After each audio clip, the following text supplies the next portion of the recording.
Hello, Dylan here from Mercedes-Benz in London, and today I wanted to review the new MBUX infotainment system on both sides of the screen and different ways that we can accomplish all of the settings here. So today I am in a 2021 CLA. It's part of the next generation, and we'll see this kind of funnel through a lot of the cars in our lineup, including the upcoming E-Class, S-Class, and this will be on all of the CLAs and A platform.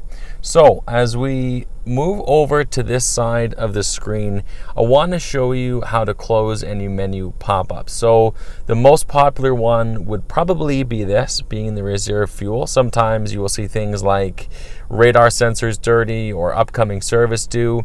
If you need to close anything, all we need to do is click on the back button right here. When I click on that, it's going to bring me right back to my screen how I had it before.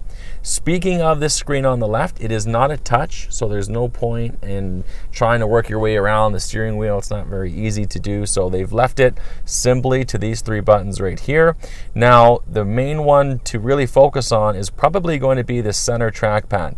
When you control this through, it's very much touch sensitive, and you'll see there's these little kind of red lights on the right hand side there, and that's going to bring you through all the different settings that are available to you depending on how the car is equipped. It's incredibly easy to use, and you'll also notice that you have a little button right here which kind of brings you to your menu. You can go over to different things such as design and displays. If I click in on that, I've got a few different themes that I can do. Let's go to sport, for example. We'll notice right away all the colors change from more of an eye-grabbing aesthetic. It's really up to you what you prefer. There's no right or wrong answer there. So I highly recommend getting the hang of this. And once you master these, right on the right-hand side of our steering wheel, we have the same thing, but what it will do is control everything on the right-hand screen here. So as I'm swiping, I'm going through different settings here, and it's the same idea. If I want to click in on navigation, I just click the button in, and it's going to bring me right to it. Now, this screen, however, is a touch screen. So if I wanted to, for example, zoom in, if I want to go right to my home screen, I can do all that via touch.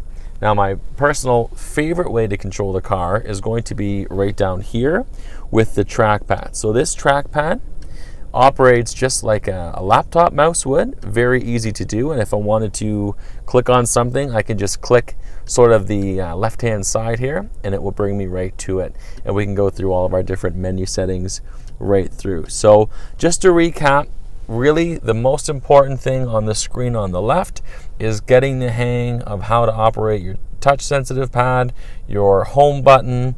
You've got a back button here as well, but I definitely recommend just play around with it. See what kind of features and settings that you like. You're not going to hurt anything, you're not going to break anything, and if you get lost, really the only thing you have to do, remember, is just hit this back button and it's going to bring you right back to your main screen the way you had it before.